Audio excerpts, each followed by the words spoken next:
Beleza, boa tarde, o programa Tardear mais uma vez, fazendo história, contando história. E nosso primeiro momento vai ser com o ilustríssimo Geoff Saraiva. Sibeli, quem é esse ilustre advogado que vai adentrar na deixa do produtor rural? Quem é o jovem? Apresenta aí.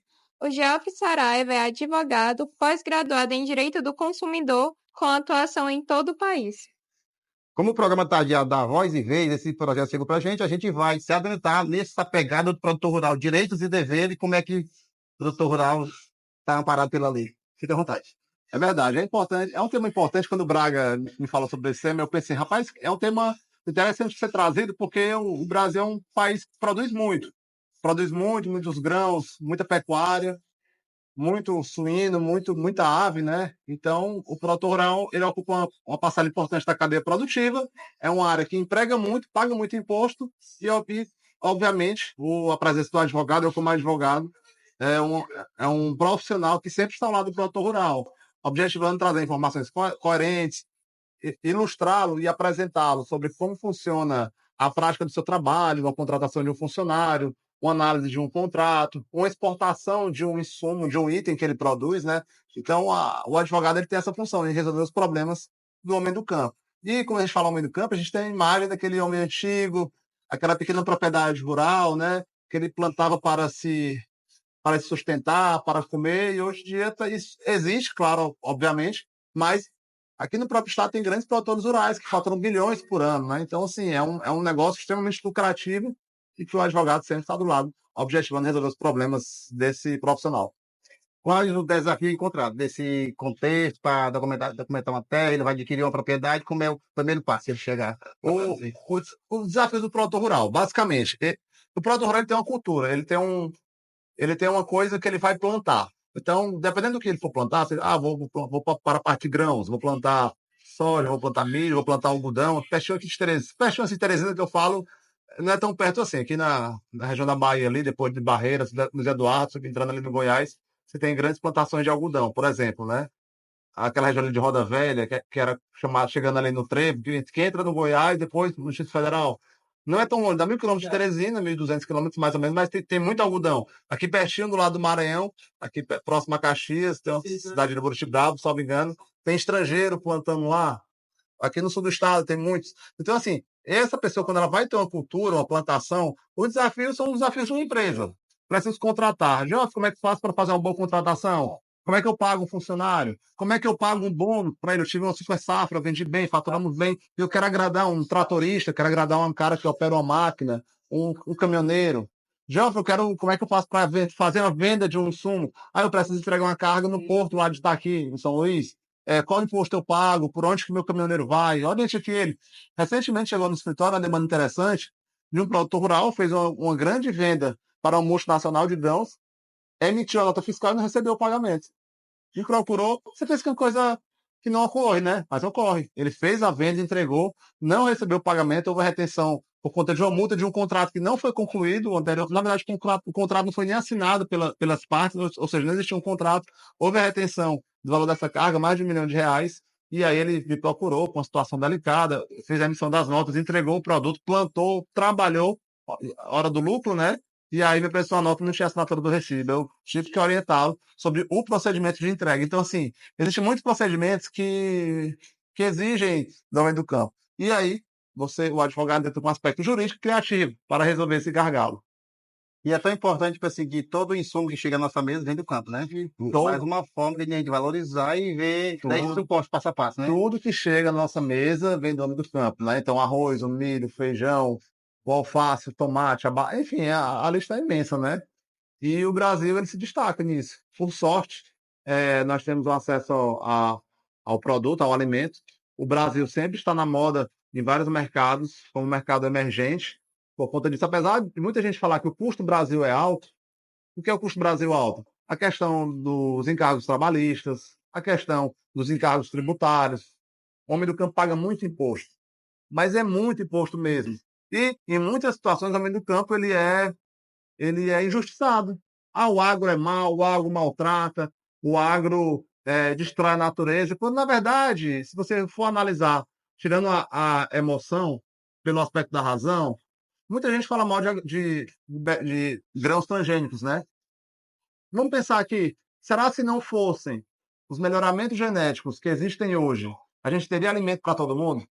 Porque se o cara tem uma plantação, ele tem uma plantação X em 1 hectare, com o melhoramento genético, ele tem uma produtividade alta. Sem o melhoramento, quanto que ele ia plantar? Quanto que ele ia recolher de fato? Quanto que ele ia ter como fruto dessa plantação? Será que daria para todo mundo? Outra pergunta, outra problemática. Com a menor quantidade de produto, o preço ia aumentar. Será se quem não tinha condição financeira ia ter como comprar o alimento? Então, Tem uma coisa que você tocou no assunto que a gente vai voltar, é o meio ambiente, né? A legislação, meio ambiente, quando o cara vai iniciar no produtor rural, ele já tem que ter toda essa legislação para poder ele tem que ter. não ser pego em surpresa, ter momento desagradável no futuro, né? Só para começar, o produtor rural que utiliza o crédito rural, que utiliza dinheiro de banco público para poder plantar, o dinheiro que ele pega emprestado, ele paga, né? Tudo bem que ele paga com menos juros, porque o governo também tem sua parcela nisso. Quando ele vai solicitar, ele tem que estar totalmente regular. Ou seja, quem mais protege o campo é o homem do campo, porque ele, se estiver irregular, ele não tem acesso a dinheiro, ele é autuado, ele é multado, ele perde dinheiro, tem perda financeira. Então, o interesse do campo bem cuidado é dele. Então, esse é o ponto que a gente tem que trazer para cá. O homem do campo, ele cuida, em regra, tá? Claro que existem as exceções. Em regra, o homem do campo, ele cuida muito bem do meio que ele está inserido. Porque se ele não tiver um meio ambiente bem cuidado, ele não consegue produzir, ele não consegue trabalhar. Então, esse é o ponto que é sempre bom a gente lembrar, né? Tipo assim, ele consegue, a propriedade dele, eu queria pegar o financiamento até para ele entrar com uma verba calção, para poder, tipo assim, eu tenho uma propriedade de X hectares. Aí ele consegue levantar um financiamento para comprar um maquinário, alguma coisa, mediante a propriedade que ele tem, usando ela como seguro. É possível? Colocando em garantia, você fala, isso. Como é que funciona hoje, basicamente, um contrato de crédito rural? É um empréstimo com algumas garantias atreladas. Ele pode garantir a própria produção, ele pode garantir a propriedade, e ocorre como no mundo de uma empresa qualquer. Quando a empresa faz um empréstimo, ela pede um dinheiro emprestado para o banco, ela tem obrigação, são as chamadas obrigações sinalagmáticas, né? Ao passo que o banco concede o financiamento, o dinheiro, a parte tem a obrigação de pagar o financiamento. Como se for financiar um carro. O banco paga o carro para você e aí você tem a obrigação de pagar aquela parcela para o banco. No direito civil é conhecido como obrigações recíprocas, né? Um faz uma coisa, outro faz outra. No nome do campo, do mesmo jeito. Pegou o dinheiro, plantou, que o dinheiro é vinculado, ele tem que justificar para onde está gastando, produziu, pagou o empréstimo, né? E aí, caso não pague, o banco faz a notificação extrajudicial pedindo a cobrança, ocorre o vencimento antecipado do contrato. Se não pagar, o banco entra com ação de execução. Se essa ação de execução não for respondida ou não for paga, o produtor rural pode ter sua propriedade rural penhorada, pode ir a leilão. Inclusive, já, já tivemos demandas dessas no escritório, justamente sobre leilão da propriedade rural, sobre execução incorreta promovida por banco em face de produtor rural.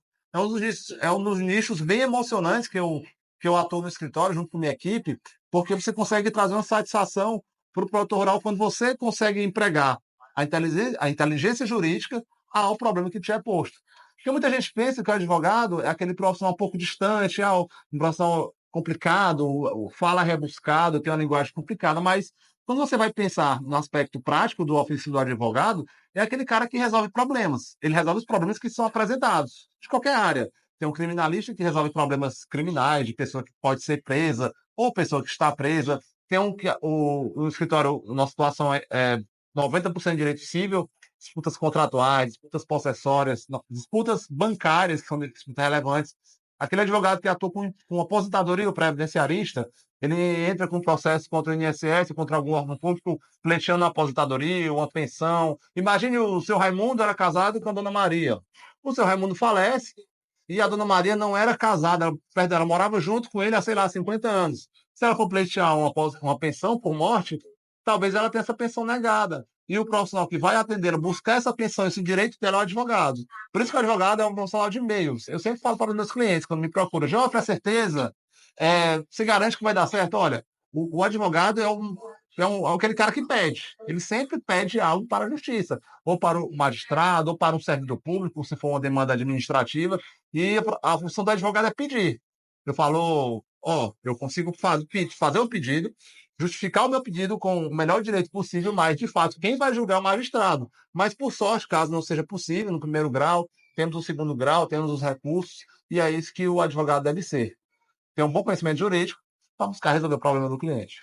Tecnologia veio para ajudar o produtor rural na forma de ampliar sua produção? A tecnologia é essencial. Se você for ter um exemplo, Praga, a tecnologia, existem laboratórios extremamente avançados junto ao homem do campo, porque é do interesse do homem do campo que a produção dele aumente a cada vez mais. Ele precisa extrair uma quantidade maior de produtos daquela mesma quantidade de hectares. Ele não consegue ampliar o hectare dele. Aquilo ali é terra, você não consegue. Mas com melhoramento genético, com novas tecnologias, com novas formas de monitorar, ele consegue. Por exemplo, o drone. O drone é um instrumento que é extremamente utilizado no homem do campo. Imagine uma plantação de algo que é muito sensível, talvez rosas. Vamos imaginar rosa.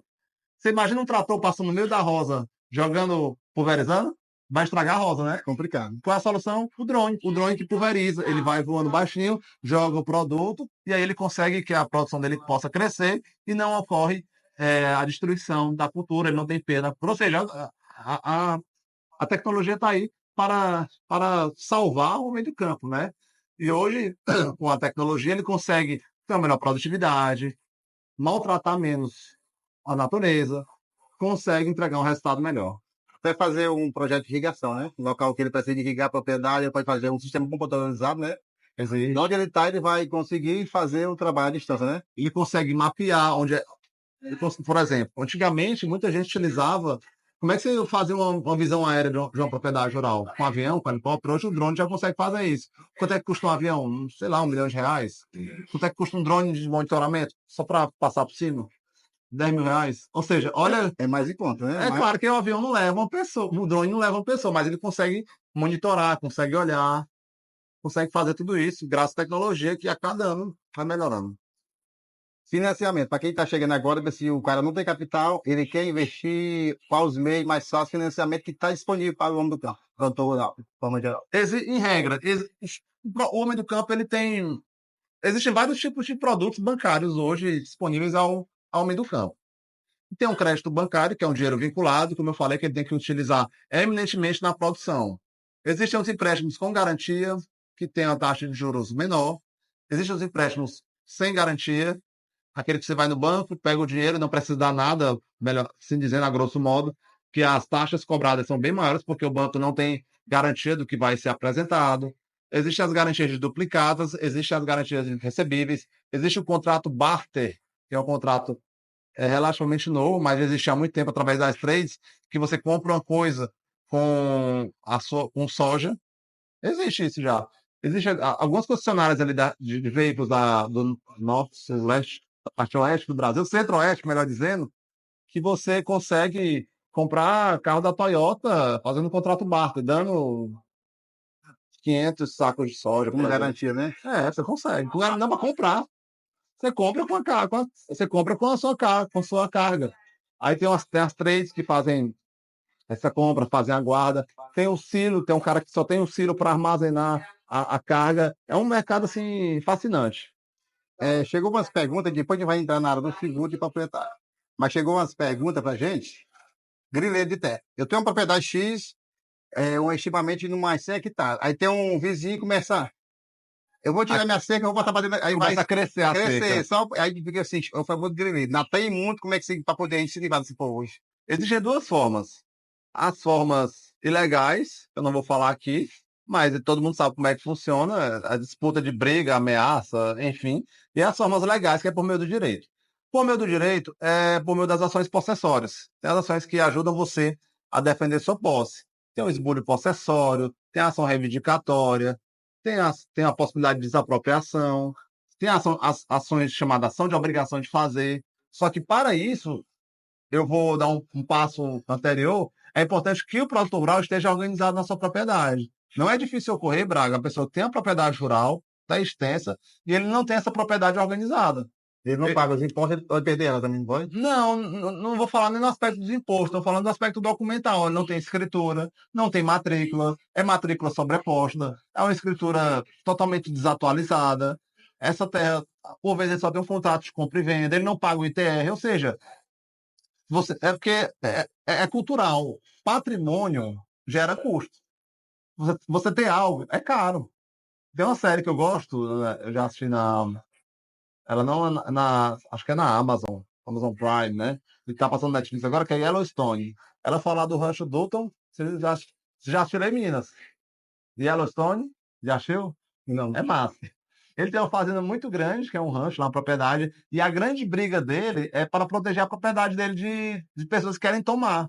Então, quando você faz paralelo de quem tem muito patrimônio, é todo o tempo, Braga, problemas surgindo.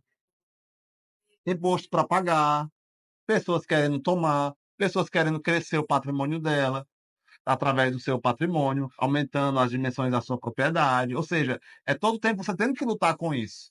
Então, você ter patrimônio é custoso. É caro você ter patrimônio. Se você tem uma casa, tem que pagar o IPTU e tem que conservar a casa. Tem um carro, tem que pagar o IPVA e tem que conservar o carro. Mas se tem uma propriedade rural, é uma terra, está produzindo, é uma empresa. Então, sempre vai ter gente querendo tomar o que é seu. Por isso, tem que cuidar bem dessa propriedade, do seu patrimônio. E a importância de assegurar. Fazer um seguro que a gente pode até ser surpreendido com o inverno é favorável para aquela criação ou por um motivo ou outro cara tem uma perca. Como é que vai fazer esse seguro, essa pólice de seguro que possa nos beneficiar e Assim como os contratos bancários, existem vários produtos securitários do homem do campo. Por exemplo, o próprio crédito rural, ele traz no seu disposto, no manual do crédito rural, as hipóteses de alongamento de dívida. Então, por exemplo, você faz um custeio para pagar em 2 parcelas anuais. Chegou a segunda parcela, você não conseguiu pagar. Você consegue fazer a prorrogação das dívidas. É plenamente possível, a lei ele autoriza. Quando ocorre, talvez, uma frustração de safra. Mas você precisa justificar isso. Através de quê? De um laudo. Tem que ter um laudo fundamentado, dizendo. E por que isso ocorre? Porque não é difícil ocorrer de a pessoa pega um volume vultoso de dinheiro e gasta com outra coisa. Isso não é difícil, é fato. a gente vive no Brasil, fala muito de sustentabilidade. A gente vai entrar um pouquinho de questão de sustentabilidade tipo assim, ambiental. Voltado, tipo assim, tem diversas propriedades. O cara já faz uma, ele já planta uma vegetação que vai dar um poder para a propriedade dele que já segue o modelo para outros. Isso, tem a chamada rotação de cultura. Isso daí que ele já A vai gente tem ter. geografia há muito tempo, mas é uma coisa que é feita a rotação de culturas.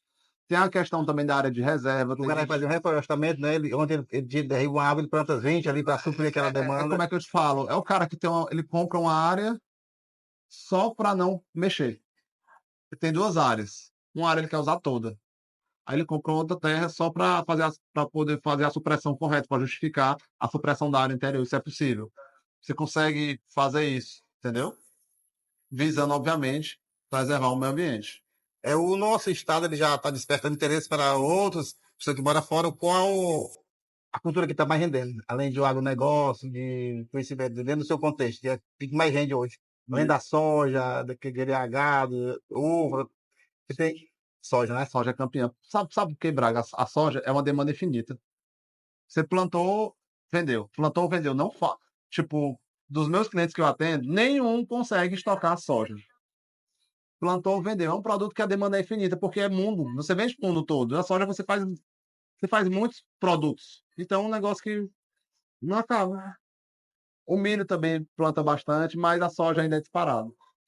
Além disso, é uma commodity, né? Você consegue vender em dólar. Dólar em 5,75. Eu acredito que o dólar esse ano ainda vai bater a casa dos R$ 6, frente a como é que está sendo conduzido o governo aí. Na minha opinião, afastando a ideologia de lado, algumas ações totalmente equivocadas do governo faz com que o dólar seja aumentado. E aí, tem mercado que gosta, tem negócio que é interessante que o dólar seja alto, tem negócio que o dólar não é interessante. Então, e vida que segue, né? Mas é o que temos, são os fatos que nós temos hoje. Como em todas as áreas de sítio, aí uma situação emblemática. Dentro do agricultor, dentro do pecuarista, assim, um caso que chegou para você que o senhor achou que não era possível, que teve uma saída, que resolveu e deu essa satisfação para quem lhe procurou o seu serviço. Disputa de família em relação à propriedade. Da própria família. Houve a morte de uma pessoa, um falecimento, e a família estava irredutível em relação ao inventário. E o inventário é uma demanda que todos vamos passar por isso. Todo mundo vai morrer, todo mundo nasce, todo mundo morre. Mas existe um inventário para ocorrer a transferência do patrimônio, a formalização da transferência, porque a transferência ocorre quando a pessoa morre. A família irredutível, inventário se arrastando, e conseguimos fazer um acordo nisso, pondo fim a essa demanda. Até um ponto interessante, Braga, para trazer, porque de forma conexa às demandas indicadas ao produtor rural, no escritório, existe uma demanda crescente de planejamento sucessório, justamente para as famílias do agronegócio que percebem a necessidade da gestão do próximo passo, da defesa do legado. Não é difícil ocorrer um pai ter um sucesso financeiro falando em produção rural, e nenhum filho quer tocar a propriedade. Ou apenas um filho quer tocar a propriedade. E aí? Imagina um pai que tem 4 filhos. Só um quer plantar. Os demais não querem. Será que é correto com esse filho, que só ele trabalha, dedicou sua vida na propriedade, ele receber igual aos outros irmãos? Não, tem que ter um diferencial aí, né? É aqui que entra o planejamento sucessório, porque o gestor, o proprietário, ele consegue deixar a sua vontade organizada. Quem vai gerenciar a empresa? O que é que acontece quando a pessoa morrer? Como é que eu faço uma doação de um imóvel para um filho e o genro não tem direito a nada, porque eu não gosto do genro? E o genro, eu não confio no genro, eu não confio na minha nora.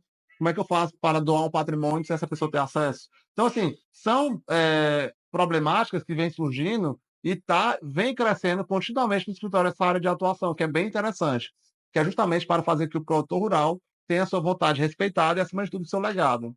Porque não é difícil ocorrer do chefe falecer, a família não querer o patrimônio e vender tudo que foi construído a preço de banana. Isso é muito equivocado. E por isso que o planejamento sucessório existe para isso, para organizar tanto a sucessão empresarial quanto a sucessão da família. E por que é interessante? Além da possibilidade de um benefício financeiro, de você ter uma redução do que vai gastar, o fator tempo é seu aliado. Ou você acha prudente deixar o seu problema nas mãos do judiciário? Quando você mesmo tem a chance e o poder de resolver. Eu gosto muito do judiciário porque é com ele que eu faturo e com ele que eu resolvo meus problemas. Mas o que eu puder não levar, eu não levo. Porque é totalmente equivocado você deixar o seu problema 100% nas mãos do judiciário.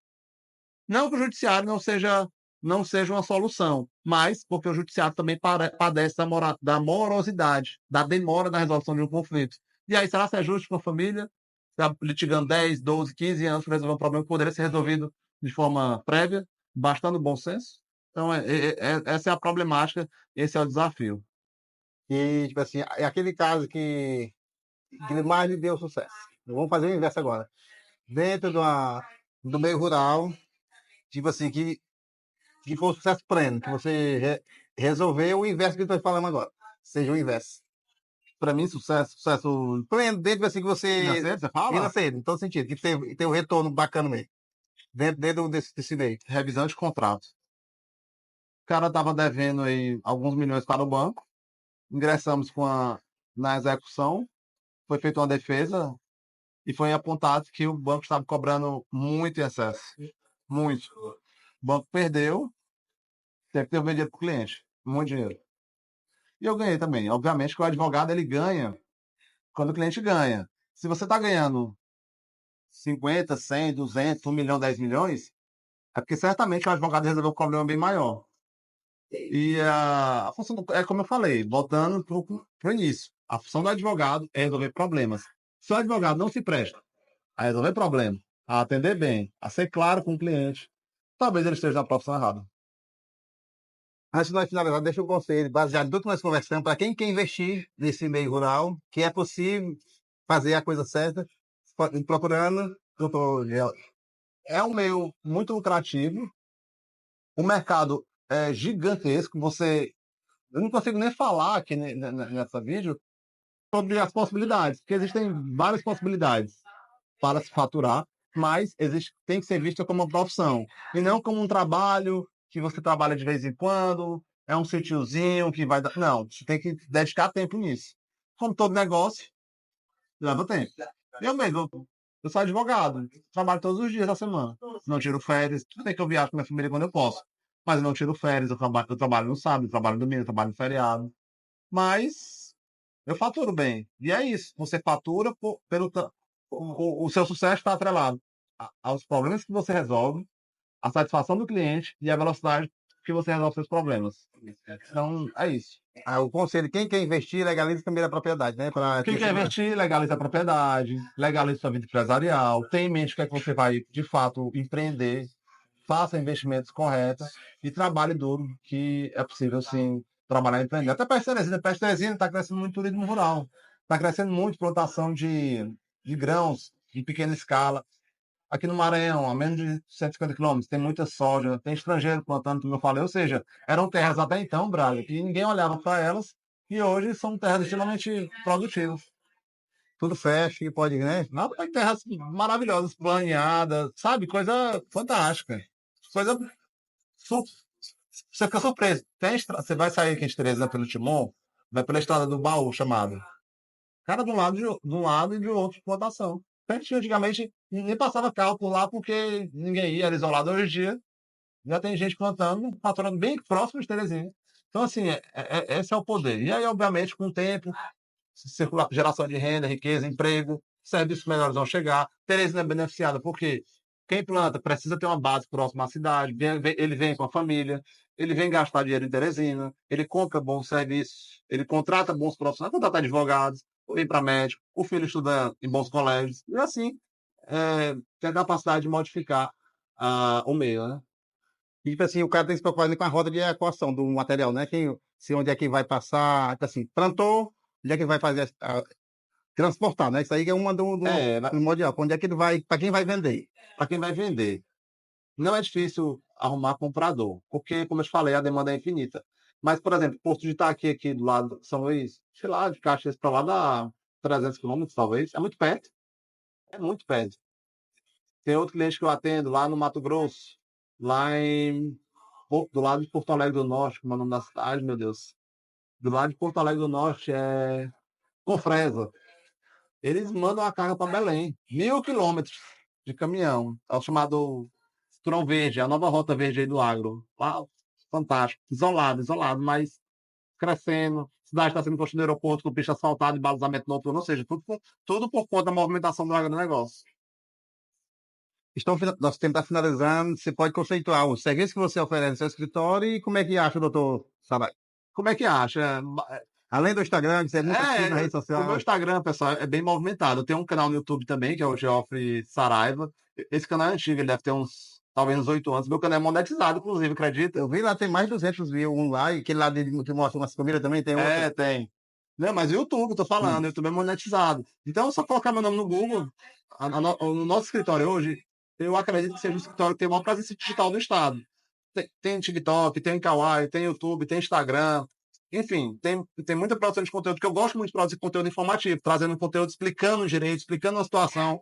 E é isso. História que fica interessante na Dom Severino, ali próximo à Caixa. Nós temos uma filial em São Paulo, tem a equipe também que atende. Nós temos outra operação de compras precatórias, a gente também faz toda a compra de precatório de direito creditório e processo em andamento, algumas demandas estratégicas. Atendemos direito civil em geral. E é isso.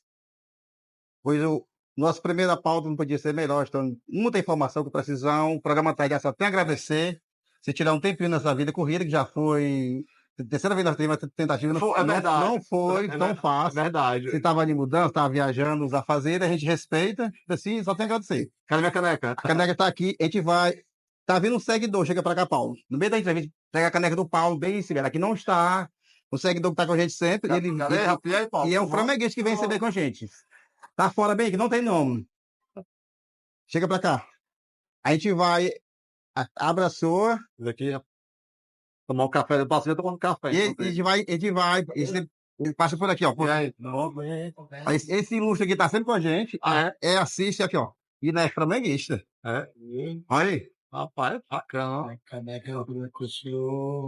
Não é qualquer seguidor que recebe caneca, não. Olha aí. Aí, ó. Muitíssimo obrigado. Eu que agradeço. Viu? E conteúdo acima da média. Vai ainda hoje para o nosso canal do YouTube com toda a decência, zelo e precisão, dedicação que o programa Tarde de Aço vai fazer de melhor. Me envia o link, eu compartilho com o povo. Tranquilo, obrigado. Valeu, Brian.